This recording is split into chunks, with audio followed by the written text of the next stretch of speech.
आपको औकात में रहना चाहिए। हमारे बुजुर्ग शेरों से लड़ चुके हैं, आपको ये बता दूं। अब गीदड़ों से हम क्या बात करें? आपकी भाषा ऐसी गंदी हो गई है कि आप चंगू मंगू बता रहे हो। आप कहते हो मैं किच्छा जाऊंगा चुनाव लड़ाने।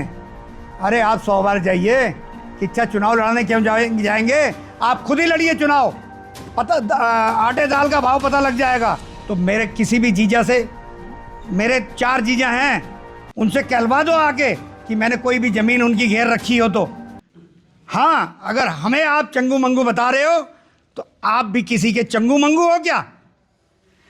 और आपने भी अपने नीचे जो 2 सहयोगी हैं, क्या उनको भी चंगू मंगू कहकर संबोधित करते हैं? हम आज तिलकराज बेहड़ जी के साथ लगभग 25 वर्षों से जुड़े हुए हैं। आज तक 1 रुपए का लाभ नहीं लिया उनसे, कभी राजनीतिक लाभ लेने का फायदा कभी नहीं सोचा हमने। लेकिन आपके चंगू मंगू, चाहे एक चंगू हो चाहे दूसरा मंगू हो, एक चंगू कौन लोग हैं वो? उन्होंने तो जिसने मैं आपको अभी बोलने दीजिए, प्लीज बोलने दीजिए। जो चंगू, जैसे आप संबोधित कर रहे हैं चंगू मंगू, तो मैं कहूँगा सहयोगी। आपके एक सहयोगी जिसने पूरे परिवार को वहाँ ठेकेदारी शुरू करा दी है, और दूसरा मंगू, जो दूसरा सहयोगी जिसने अभी पिछले दिनों 500 करोड़ की ज़मीन अपने रिश्तेदारों के नाम गलत तरीके से फ्री होल्ड करा के फ्री, और उसके बाद आपके ही आका के एक चंगू के नाम लगभग 2700 वर्ग मीटर की ज़मीन उसके नाम रजिस्ट्री करा दी।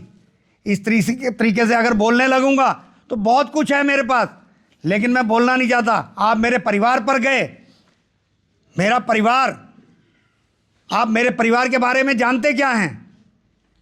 किसी भी परिवार की सबसे कमज़ोर नस होती है बहन, बेटी, आपने उस पर हाथ रखा। अगर आप सच्चे हैं तो मेरे किसी भी जीजा से, मेरे 4 जीजा हैं, उनसे कहलवा दो आके कि मैंने कोई भी ज़मीन उनकी घेर रखी हो तो। आप या तो सार्वजनिक तरीके से माफ़ी मांगिए या आप उनको सामने कीजिए। जिस तरीके से आप झूठ बोलते चले जा रहे हैं, अरे आप किसी पद पर हैं, इसका मतलब ये थोड़ी ना आप झूठ बोलते रहेंगे।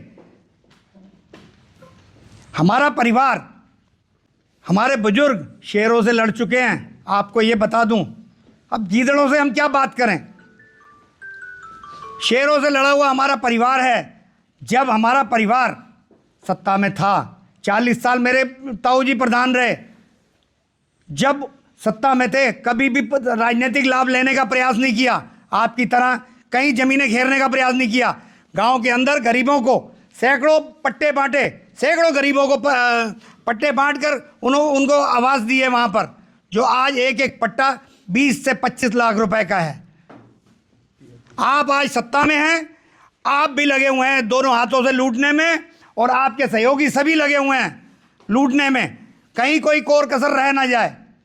पूरा आप निगम को बेच खाना चाहते हैं। निगम को आपने बिल्कुल ऐसा कमीशन खोरी का अड्डा बना दिया है। मैं फिर से कहना चाहूँगा, आप कहते हैं मैं प्याज नहीं खाता हूँ, लहसुन नहीं खाता हूँ। मैं फिर से कहना चाहूँगा, प्याज लहसुन खाना इतना बुरा नहीं है, कमीशन खाना बुरा है। आप कमीशन खोरी करते हैं, पूरे शहर की कमीशन खोरी का अड्डा बना दिया आपने। हर कोई वहाँ जाके कमीशन खोरी कर रहा है। आपको मुस्लिम भाई इतने बुरे लगते हैं तो मुस्लिम ठेकेदारों से आप काहे को कमीशन लेते हैं? आप मुस्लिम ठेकेदारों को काम मत दीजिए, अगर है दम तो। मुस्लिम ठेकेदारों से जो कमीशन लेते हैं, क्या गंगा जल में धोकर लेते हैं आप? ये बताइए। मुस्लिम ठेकेदारों को आप काम देते हैं, मुस्लिम ठेकेदारों से काम करा रहे हैं। वैसे बात करेंगे मंच पे खड़े होकर, मुस्लिम हमें अच्छे नहीं लगते। क्या बात करते हैं आप? मुस्लिमों की बात करते हैं। देखिए, मैं कांग्रेस पार्टी में हूँ। कांग्रेस पार्टी में सबका साथ सबका विश्वास रहता है। जो कि नारा आपने लिया है वो आपके यहाँ चरितार्थ नहीं होता। आप कहते हो मैं किच्छा जाऊँगा चुनाव लड़ाने। अरे आप 100 बार जाइए, किच्छा चुनाव लड़ाने क्यों जाएंगे? आप खुद ही लड़िए चुनाव, पता आटे दाल का भाव पता लग जाएगा। थोथा चना बाजे घना। तो आपके ऊपर ये कहावत चरितार्थ होती है, जो थोथा चना होता है वो बोलता बहुत है। आप थोथा चना बाजे घना वाली स्थिति है आपकी। थोथी बातें मत कीजिए, राजनीति सीखिए। अभी आपको पता नहीं है, क्योंकि आपकी मानसिकता बहुत छोटी है, और छोटी मानसिकता वाले को बड़ी चेयर मिल गई है, बड़ी कुर्सी मिल गई है। मैं ये मानता हूं कि आपको औकात में रहना चाहिए।